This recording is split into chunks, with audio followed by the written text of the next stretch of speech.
Hi ladies and gents, welcome back to Miss Raga's Art Room. Okay, our landscape is gorgeously drawn out in beautiful contour, right? We have our background, we have our middle ground, and we have these lovely foreground elements. And I've kept my elements in the background simpler and smaller, and as I've gone through into the foreground, I've built more and more of this detail up. Okay, so let's get started with the background. Remember, background from our practice painting that we did with the beach landscape, okay, or seascape, I guess I should say. When we're working in the background, we're working with that light value. Okay, so here's my tray for inks. I'm going to set my picture to the side for a second, and let's mix up some light value. Remember, your light value is about half a well of water. Again, just for my demo, you've got the good, like ketchup and mustard containers at your tables. I'm just going to use my little mini dropper bottle up here because, again, small space for the camera. Demonstration burst, but that'll work better. Okay, and there is my half well of water. And to that, my light value, we're going to add 3 to 4 drops of ink. So 1, 2, we'll start with 3. Okay, and then give that a stir. Give it a little stir. Now I've got my rinse bucket over here to the side. And let's also, there we go, that looks pretty good. Grab my little scrap of paper here. Little test. Oh yeah, that looks good. That's a nice light value. Okay, that'll be perfect for my background.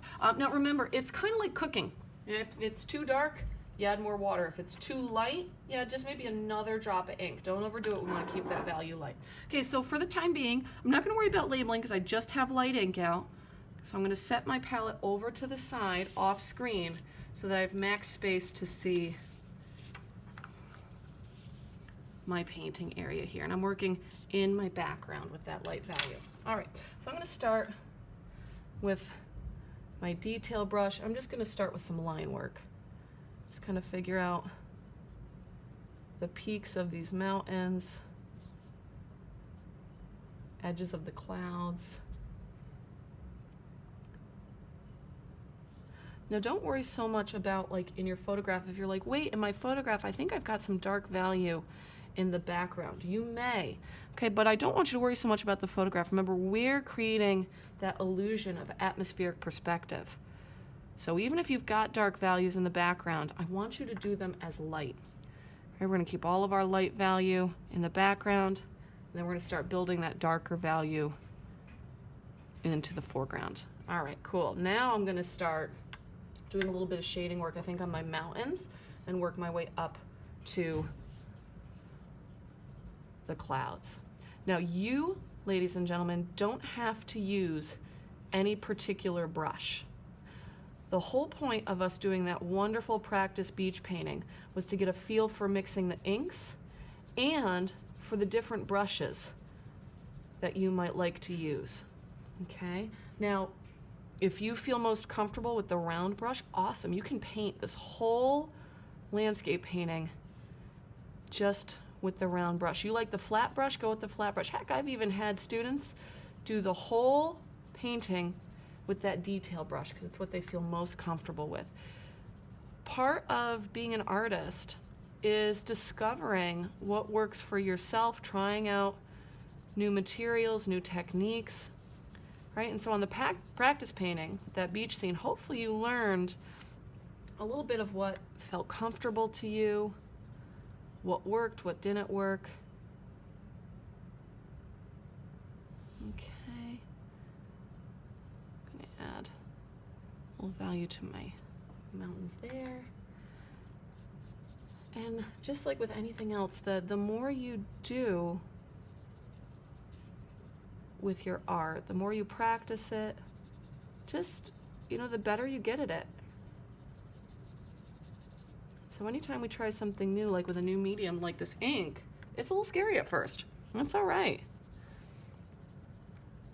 If you have a do-over, you have an oops, it's no big deal. You're just going to come see me. We're going to get the light box out. We can trace on a fresh piece of paper so you don't have to redraw. And off to the races we go again. You know, the nice thing about this ink is, unlike shading like on our tomato drawing, we can really kind of build value quickly. So for my folks out there who like to kind of see results fast, I think this is a project that gives you that. It works a little bit quicker than other mediums will use. All right, so there's my mountains. Okay, I think next I'll do a little bit of cloud work. I'm going to switch over to, whoops, dropped my angle brush. I'm going to switch over to my angle brush. Get that going. I'm going to start putting in just some shadows in my clouds here. And I also have these really kind of cool sun rays that are kind of coming out from around my mountain and in between my clouds. So I'll definitely do some of those really cool sun rays as well. I'm just kind of using the side of the angle brush, giving it a little wiggle back and forth, right? But if you feel more confident, you could use like even our bamboo bristle brush, right? Or again, if you feel more confident with the round brush or even the detail brush, you could be working with that as well. Okay, a little light value on my clouds here. Remember, I also have the table guide booklets to help you.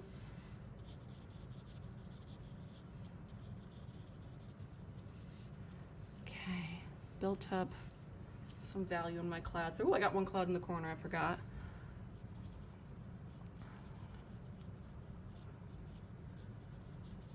There we go, that looks nice, I like that. Okay, now I'm actually gonna switch over to that traditional bamboo bristle brush. I think that's how I'll tackle the light rays.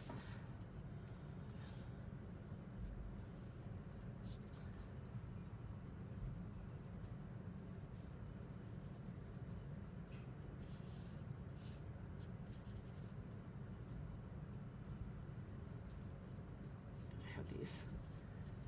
I'm gonna keep it really light value in the background, because I haven't made a decision yet as to whether or not I'm gonna have color in this one or not. Right, I don't have to decide that quite yet. Kind of figure that out a little bit later. Okay, there's my light rays coming in and around my cloud. Lovely. All right, there is the light value in my background. Terrific. All right, ladies and gents, I'm going to pause here and then let's get ourselves ready for some middle value. Okay, ladies and gents, time for some middle value. Okay, so I'm going to move my picture for a second. Let's bring our palette back here. Remember, middle value is kind of half water, half a dropper of ink. So once again, I'm going to take my clean mixed water bottle. Remember, don't mix with the table bucket water. That gets really grudgy and dirty. We want clean water to mix with so we can control that value. Here, I'm going to grab my ink bottle, about half a dropper of ink. So I'm going to give it a little squeeze and then bloop. Yeah, that looks about right, about half a dropper of ink. We're going to give it a stir, and then of course I recommend you grab one of my scrap papers, test it out, and make sure you like how that value looks. It should look distinctly darker than your light value, and check that out. I can see again, distinctly darker value. Excellent. Okay, so that looks good for my middle value. At this point, you probably want a label, because these are going to look awful similar. It's not that we might not use the light value, it's just we want to know which one we're grabbing as we start to work. Okay, so I'm going to pull my painting back into view here. There it is. All right, I'm going to start working now towards my middle ground here. Now my middle ground is going to work with middle value, a little bit darker, and I'm going to start to build some of that detail in. Whereas I kept all my mountains and clouds and stuff as just kind of basic shape, ooh, now these trees and this wet grassland area is going to start to have some more detail. So let's start with the trees in the background first. I'm going to be working with the detail brush. And trees, I like to use like this dotted texture just built up. Because my eye, when I'm looking in the distance at something, I'm not necessarily seeing individual trees, but I'm seeing them as a mass. So I want to represent these pine trees just as a texture to start with. Now don't worry, some of my larger ones like you see up front here, those will start to have some more detail. But for particularly like my background pine trees, I'm just gonna give them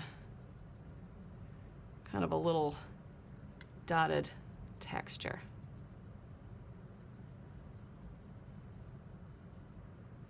In the background, right? Just kind of like a space filler. Now, if you want a little less control, you want a little looser fill, maybe you're going to work with the angle brush or even the round brush at this point.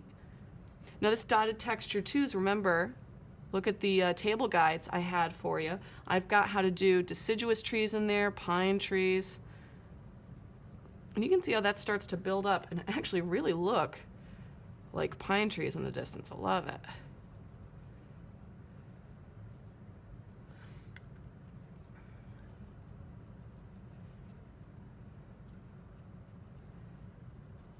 Okay.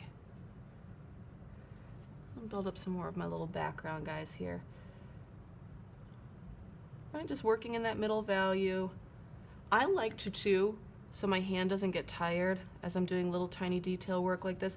I rest my hand right on the picture as I'm working.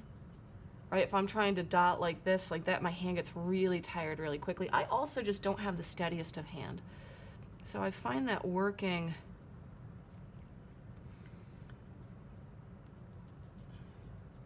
with my hand resting on the table just gives me a lot more control. And already you can see just by using the darker value and a little bit more detail, this dotting texture, I'm creating that mass of trees. That mass of trees looks like it's moving a little bit closer into my foreground. Awesome. Let's add even more detail. For some of my larger trees, I'm not going to just do the dotting texture, but I'm actually going to start to add some detail. Like I might see a bit of that tree trunk happening. So for some of my larger ones, what I'll do, I'm gonna build in maybe where I'll see, because these are like pine trees. So I'm gonna build like a trunk. Right, you may have something different. Maybe you've got palm trees, you're doing a beach scene. Maybe you actually don't even see any of the larger trees. You just see everything as one whole mass, right? For the really big ones, maybe I see a couple branches that are gonna be sticking off of it. Right, little bits of detail. Middle ground, little detail.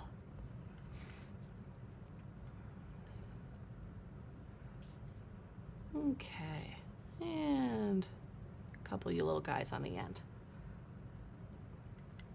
Oh, a few in the middle too.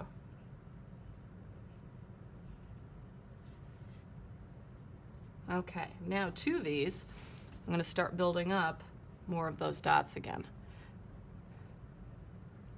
Except this time, instead of just doing them kind of all in mass, I'm gonna almost do them in levels. So you get more of a sense that this pine tree has some structure to it. See what I mean? A little bit more detail on that pine tree. Doing them more in rows like that. Okay. That's what I'm gonna do, same way across the whole row for any more of those closer pine trees.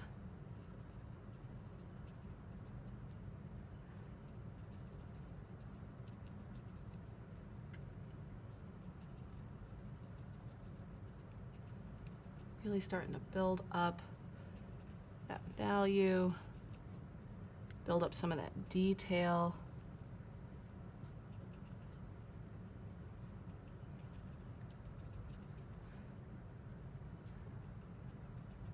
Right, for my less detailed areas, you probably noticed I use the larger brushes. But once I start working into the little nicky-picky stuff like this, then I start using more of the detail brush. Cool, all right, and you can really start to see that mass of trees come together there. Okay, a couple more to do, and then we're gonna start working our way into the foreground. Hi, Ash, can you wait a minute? I'm doing a video record right now. Thanks. Sorry about that, folks.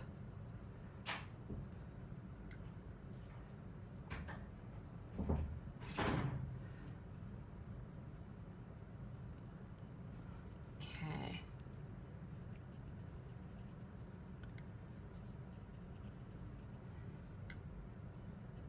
And then we're gonna build into my other trees. Oh, it's starting to look so good. Starting to look like a little forest happening there. Right, you can see what I mean? We're getting some of that detail, right? Not nearly as simplified as my mountains, but it's not like as much detail as I would include if these trees were right up in my foreground.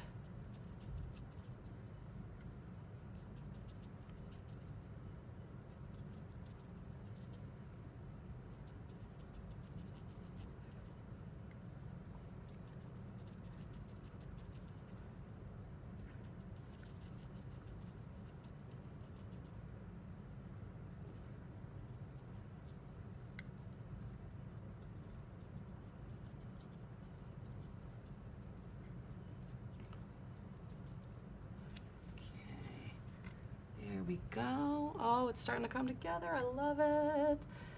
All right, there's our trees. Now let's start talking about some of this grass space. I want to give a sense that this marshland has some distance to it as well.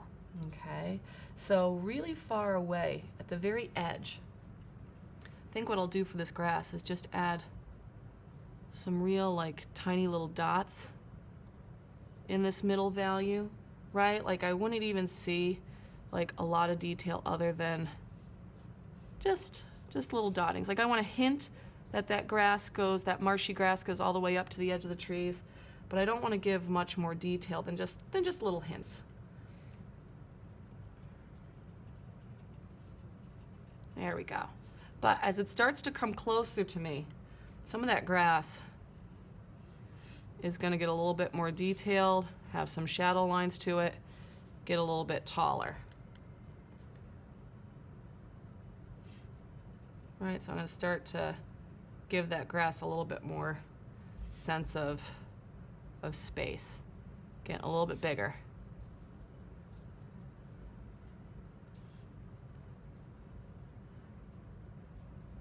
Okay, and then as I get to my foreground here, now this grass is going to have a lot more detail. It's a lot closer to me. I'm going to see a lot more like shadow edges, the edge of the marsh where it's going to hit the water. And I'm going to be doing much taller, much larger grasses to give a sense that this grass is closer to me with a lot more detail. Right, again, all working in that middle value. Then I'm even going to show you a little shading with some light value too. So now this grass that's much closer to me,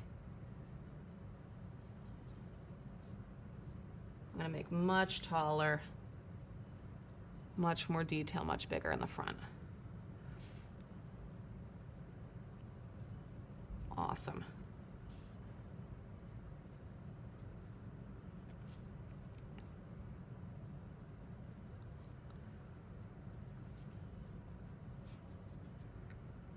Check it out. Oh, starting to get a sense of space.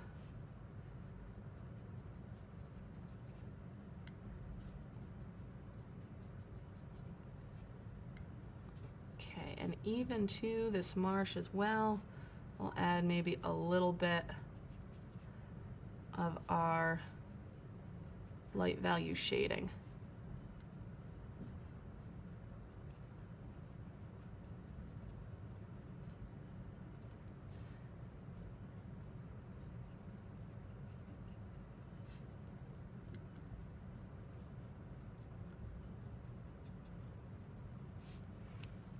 Oh, check it out. Cool, we've got that marsh grass looking good. All right. Now I think as just a little added detail, I'm going to take some of my light value and just add a little bit of shading. Just a tiny bit. And in and around my grass. Just to give it a little sense of kind of like there. Might make it sit a little bit more in space.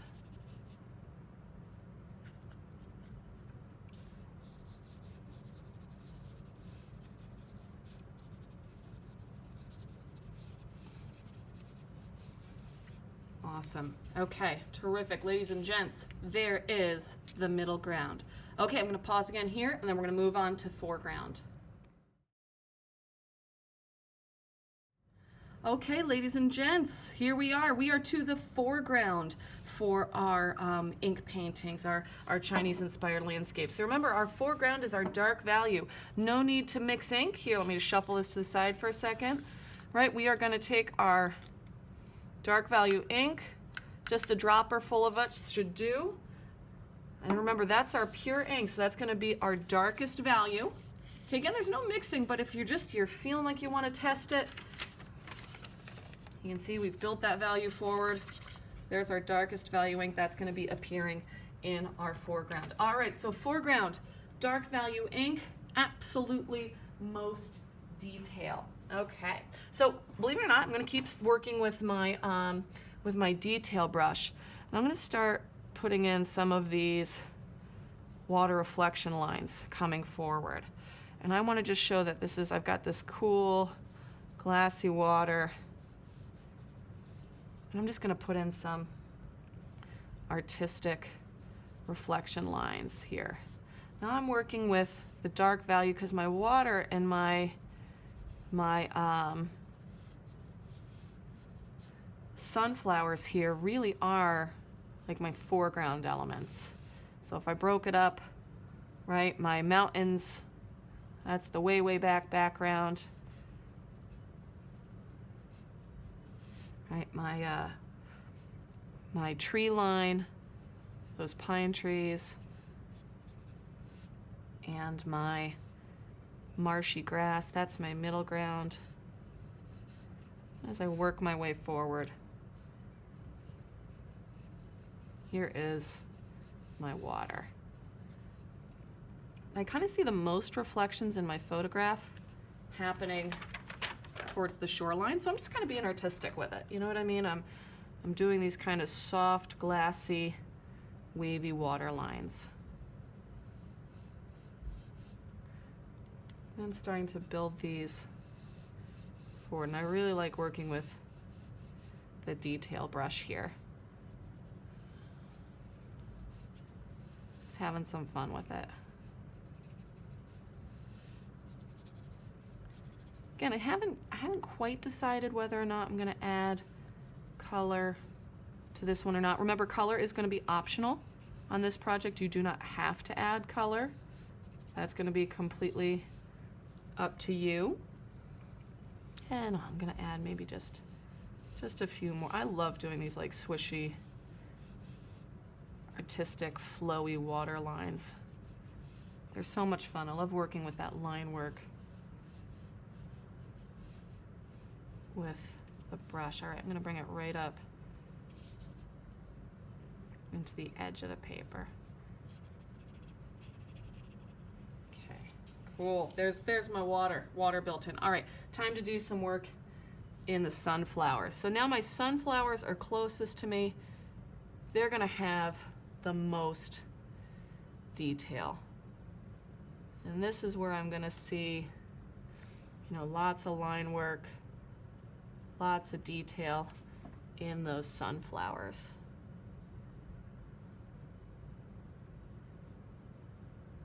Remember that the Chinese style landscape painting is like beautifully realistic and stylized all at the same time, right? I don't want to use the phrase cartoony, but you know, you could, because you're simplifying, you're inventing, you're really kind of capturing the essence of this landscape.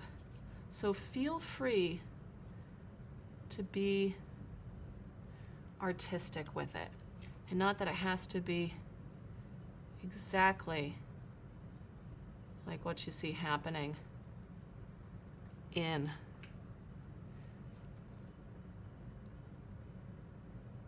your picture, right? So I'm doing kind of like this line work for the petals, some dotting for the center, You know, some petals have line, other petals don't.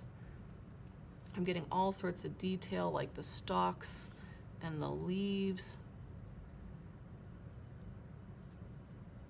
Right, and you can see how much more detail I'm including in my foreground compared to how I move towards my background.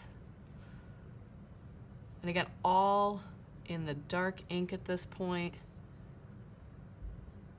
Now we'll have some fun. We can add some shading and such too, to like the water area if we want, using some of the light and middle value like we did on our beach painting. But our focus is dark value, lots of detail in the foreground with these objects in our paintings that are closest to us.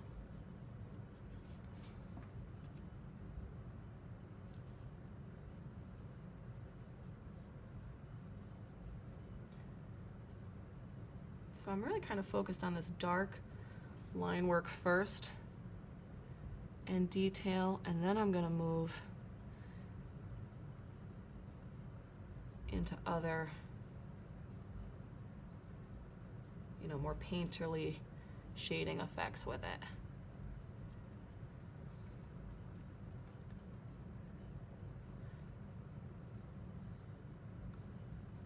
But for now, I just want to get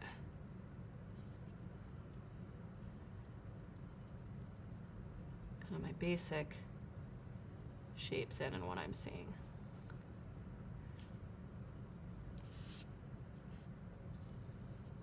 Now careful not to drag your hand through any wet ink.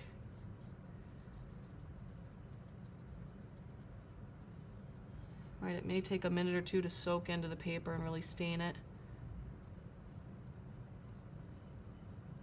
So take your time.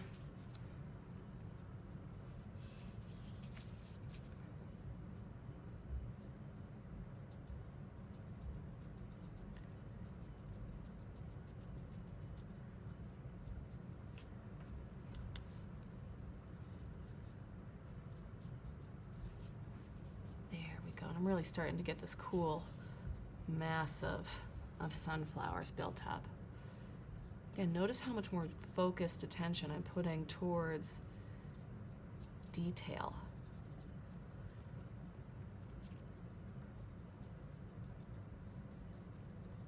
Again, feel free to stylize, right?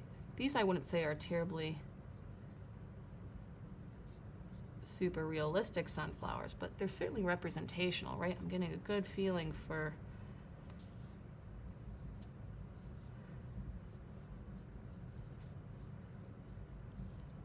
what some sunflowers would look like in a big mass grouping.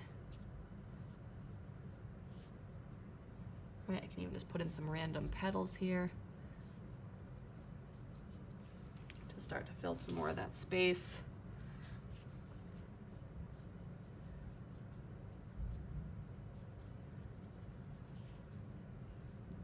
Excellent. Now we're really getting a feel for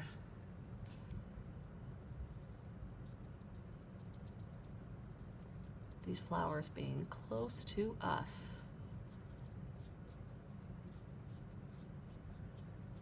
Again, all in dark ink, ladies and gents, for your detail work in the foreground. Use that dark ink to its advantage. It's going to feel closest to us. Right? Highest contrast, most detail, darkest values are reserved for our foreground to get that sense of space.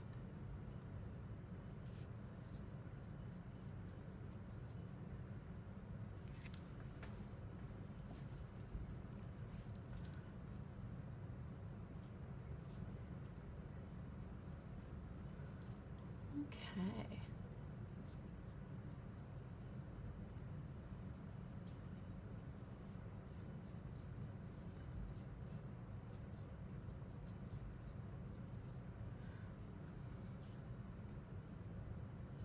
And even here, I'm just gonna, make up some leaves, make up some petals. Why not?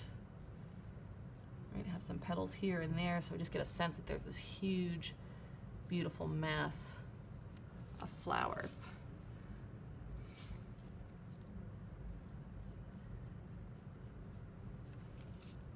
Excellent. Okay, and I'm also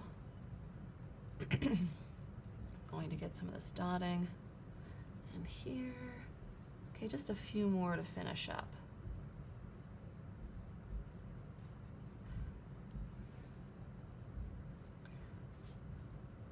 Okay, now ladies and gents, after I finish a couple more of these flowers, I'm going to really let this ink take a moment to soak into the paper,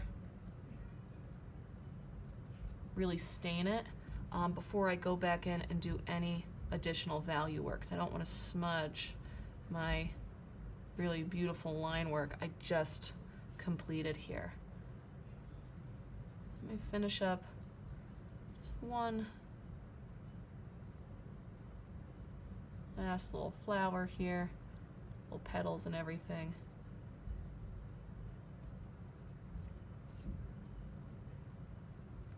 Get some little line work, and then we'll let this soak in.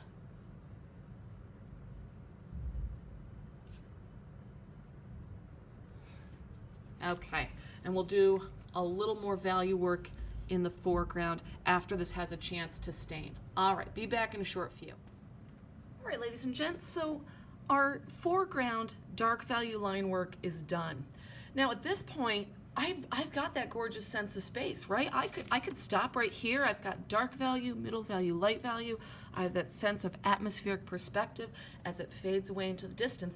But I can even add a little bit more detail to the foreground like we did in our beach practice painting with some additional shading using the light and the middle value ink in the foreground area. Now I know what you're thinking. You're like, wait a minute. You said dark value in the foreground, middle value in the middle ground, light value in the background. Isn't that like, wait a minute, that doesn't work. Then I'm not going to have that gorgeous sense of space. But you still will. Why? Because we haven't put any dark or middle value in our background. That's what gives us this sense or fading effect, right? Same thing with our middle ground. Maybe our middle ground just has some like middle and light value, but no dark. It's part of what makes it feel, again, like it's fading away from us. Foreground kind of gets to have a little bit of everything, right? It gets a little bit of the middle, the light and dark value, and still will feel closer to us because it just adds that extra richness and extra detail to it. So, for example, let me grab some middle value here that I've mixed up. Let me put in some additional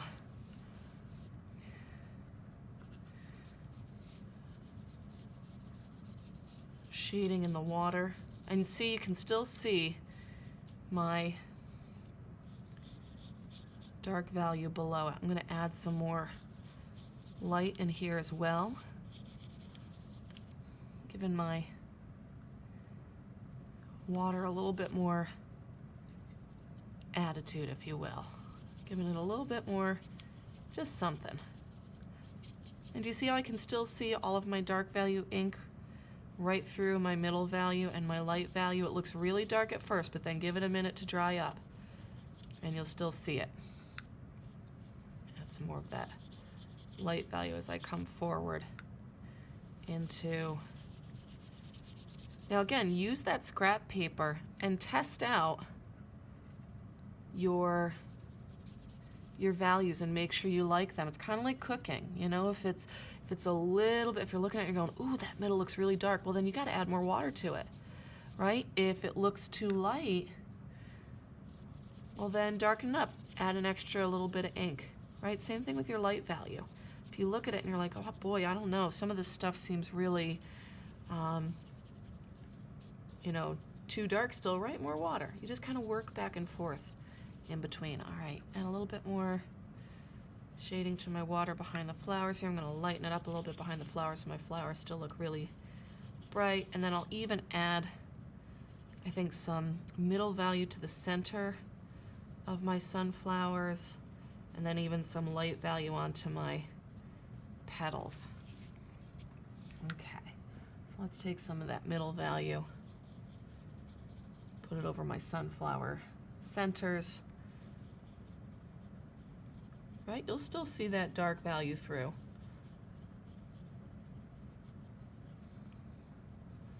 It's still there.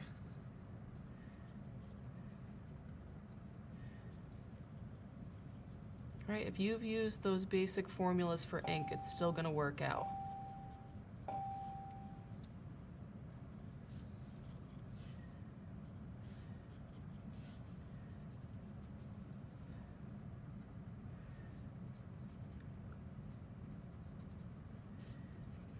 Okay, and then, like I said, after I get my little centers of my sunflowers done, I think I'm going to add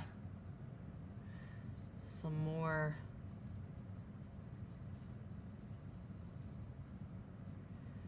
value to some petals here. Maybe even some leaves and some stems.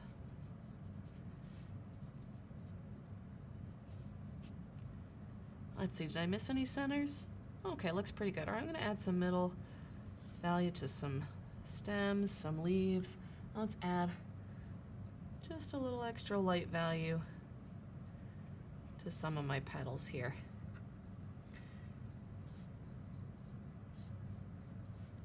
Do a little extra shading, a little extra detail work. Right, but I could have left it just as dark outline. This is just a little extra step if you'd like to. Add a little bit more detail, right? Remember that foreground gets the most detail. There we go. Like how that looks.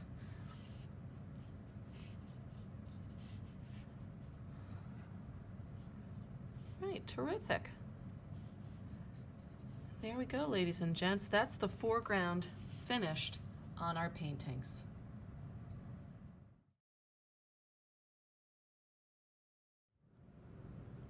Hi ladies and gents, welcome back to Miss Raga's Art Room. Here we are, we have our ink work done. You can see that in addition to the dark value in my foreground, okay, I have also added in some other middle and light little shading value bits just to add some more depth and some more detail. Remember, our foreground is where we really want to go for everything, the full detail, the most detail we can put in. And so I've added some extra value and shading in there as well. Now at this point, my landscape is done. I could turn this in for grading right now, but you have one other artistic choice that you have to make. You as the artist have to decide, well, do I want to leave my picture black and white, okay, or do I want to add some color to it, okay? And there's absolutely zero grade difference between black and white and color. Remember, I am evaluating on your use of value in that sense of atmospheric perspective and depth, right? Color or no color is entirely up to you, all right? But for the sake of, let's do some demo in color, let's say we want to add some color to our landscape. Okay, first thing we want to remember is with the color, we don't want to obliterate all of our beautiful ink work. With the watercolor, so you'll grab yourself a tray of watercolors. I have them all on the dry rack there ready to go. Okay, you'll probably still need your palette, okay, depending on if you're going to do any color mixing. Okay? And watercolor does mean that. Water. You have to use water in it. If your watercolor is sticky or thick, you are not using enough water and you have to wet that brush more. Okay, so I'm going to actually start in the background with my sunset here, and I'm going to mix up some yellow. And in my background, I still want to keep my color really light. I just want to tint it ever so slightly. Okay, so with some of my yellow in the background, I'm just going to add some more water to that, and I'm just going to add just a little tint of yellow in and around my sun rays coming out and around those clouds. Okay, so again, working very lightly with my color. Now you could do more saturated color, absolutely. Okay, but because we're in the background and we spent so much time keeping all that value light, you do kind of want to honor and respect that value work you've done. But you know, if more saturated color is to your taste, I can still see that you used light value in the background, right? You can still see all my values straight through the color. So if that's more your artistic preference, hey, your landscape, your painting, go for some more bold saturated color. Again, It should not be sticky though. If your watercolor feels sticky, you need to add much more water to it. Okay, so there's a little bit more yellow. And you know what, to that, I think I want to add some orange. I'm gonna just flood in maybe a little orange, possibly even a little magenta happening in and around. Maybe I'll add some of that light magenta to like the undersides of my clouds. There we go, little tint, little hints of color happening in my light areas. Excellent. Ooh, little sunset action. Beautiful. Okay, yeah, and then you know what? Yeah, I think I am gonna add just a hint of pink. I'm gonna mix a little of my magenta and my white together. I'm just gonna add a little teeny hint, maybe even some of this orange into it. There we go. Just a little bit in my clouds here. Nice and light. Ooh, starting to get that sunset effect. You want to do something more surreal with your landscape? You want to, you know, make your sky appear kind of dystopian green or something? Absolutely. You can get really creative with this. Okay, there's my little tints of color for my clouds. Awesome. All right. I think I want to add to my mountains here. I'm going to add some brown. So I'm going to get into my brown watercolor, still keeping it very light because my you know, mountains in the background. Ooh, that's too much. Let's add some more water to that. Ooh, there we go. Kind of fade it out. Kind of give my mountains just a little bit of color over top of that ink work. Right, giving it a little tint.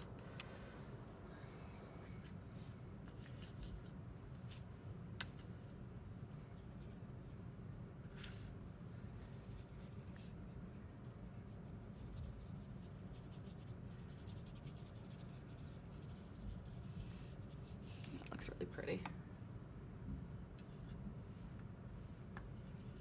Notice how much water I'm using too. Again, if other people at your table are still working with the ink and you've moved on to watercolor, make sure for your mix of your watercolor, you're using your mustard and ketchup containers, right? So that you don't have that dirty ink water mixed into your really pretty watercolor that you've picked. Okay, cool. Oh, I like that. All right, now as I move forward, I'm going to do kind of more of a dark green, like a hunter green for my trees here, and then I think more of like a yellow green for my grass. Now I'm actually going to kind of concentrate or make my color a little bit more saturated as I move forward into the foreground. I'm going to add a little bit of black to that brown and then a whole bunch of green. Gonna make kind of a more natural green color, but you could do like really bright colors too, right? You could use like the green straight out of the tray, but I want to create kind of a more natural hunter green. Okay, and I'm just gonna right over top of my trees, just shade them right in. Right, it almost has the look of like a tinted photograph or something like that. Oops, I'm having a little bit of bleeding happen there. Let me grab a tissue.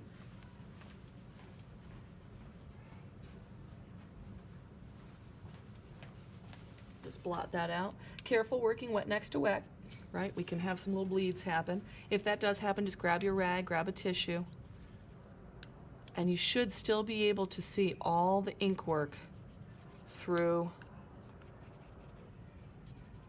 your watercolor. If you can't, your watercolor is much too heavy, and I want you to go back and lighten it up with some more water and blot some of that paint out. You should still be able to see all your beautiful ink work below any color you're doing. Cool. All right, there's my grass. Now I'm going to do something a little bit brighter. I'm going to do kind of that like a bright yellow green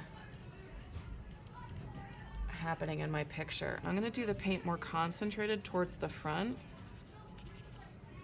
And then as it moves towards the back, I'm gonna fade it out actually with a little bit more water. Right, I'm just adding that color over top. So again, more concentrated. Concentrate, more concentrated, more concentrated. All right, and as I move further into the background, I'm gonna lighten it up. Now I've had students too in the past who have only done like parts of their picture in watercolor and they've left the rest black and white, like they just wanted like one flower or just the sunset to be in color. Absolutely, if you want to do just like a focal point of color, why not? All right, let's get into my water here. Okay, I'm gonna keep the water kind of like a mixtures of blue, like some blue-green. I'm gonna keep my water, even though it's moving towards the foreground, pretty light in value because I don't want it to feel like heavy. I still want it to feel kind of pretty and translucent. So lots of water to my watercolor. I'm just gonna start tinting it. And I'm gonna do a mixture of different blues of like this turquoisey blue, the blue-green, the royal blue. Again, just tinting, not getting like heavy with the watercolor.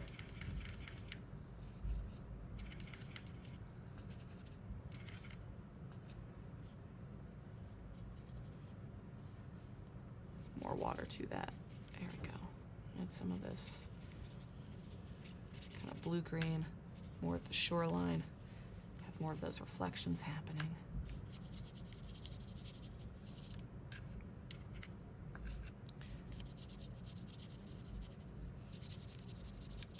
Like that. That looks nice. Okay. Then as I move further in here, I think I'm going to add more of the royal blue. Okay, so put some more of that royal blue down. Really thin it out with some more water.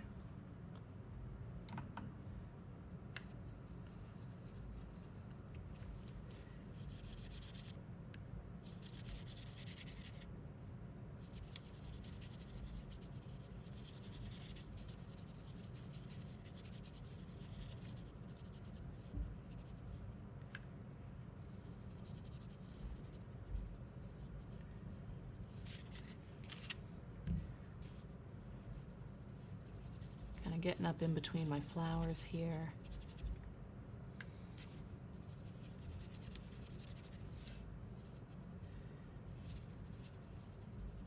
And again, keep your watercolor light.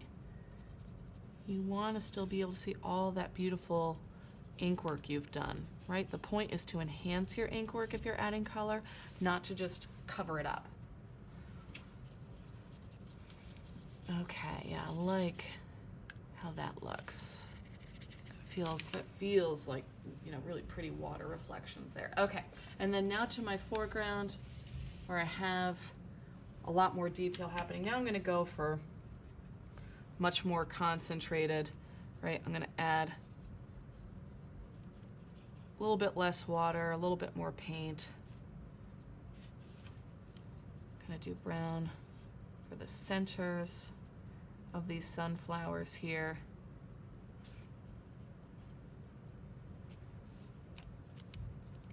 Again, if the paint looks too heavy, blot some of it out.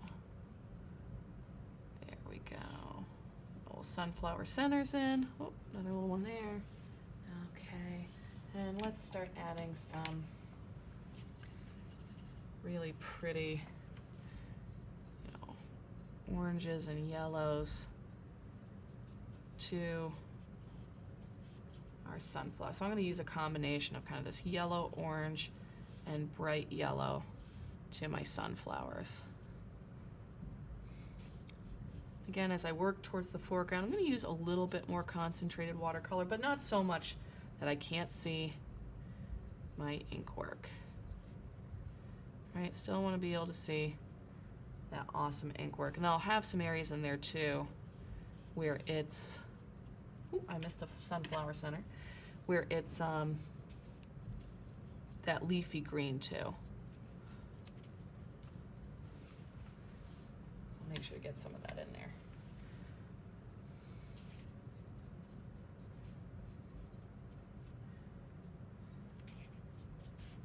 Okay, awesome.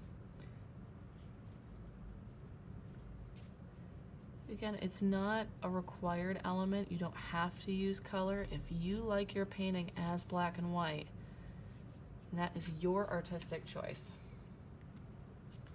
All right, get in there now with some of this really pretty bright yellow.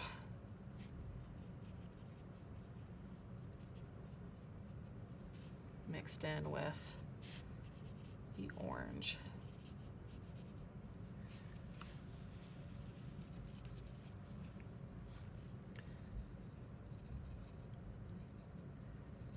And I actually like that I may get some of the orange and yellow kind of bleeding together. It kind of loose.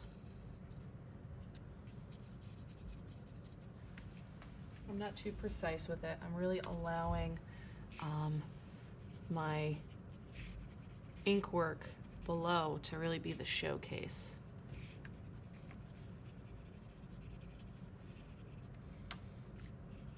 And again, please don't rush. You know, I'm going quickly here for my video demo so you can get to the directions quicker, or get through the directions quicker and get onto your painting work.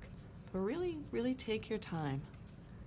Really think about, if you're using color, where you want it placed, how you want to look. All right, and so now in and around the background here where I would have some more like leaves and things, I'm gonna add some, I think, brownish green and some dark green. This is like a support for where there'd be some like leafy bits and things happening in around the background of these flowers. I'm just gonna add some green tones in and around and behind where the stems and other leaves and things might be. Add a little bit of a green base.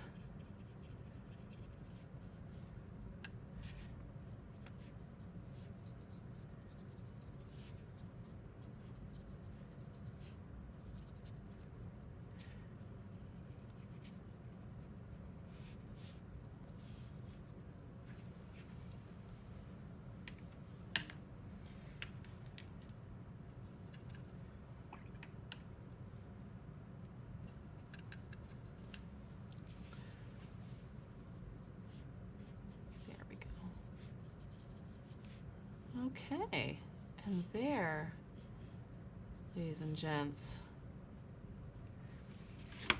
is our landscape with color. Okay, so I'm gonna let this dry in the dry rack. We don't wanna put it in our classwork folder just yet because we wanna make sure it's all dried up. And then our final component that we're gonna move on to is now creating a gorgeous calligraphy title done with Chinese characters, right, that accentuates and adds to our landscape. So that's what we'll be exploring next together. All right, thanks for joining me in Miss Raga's art room. I'll see you next time.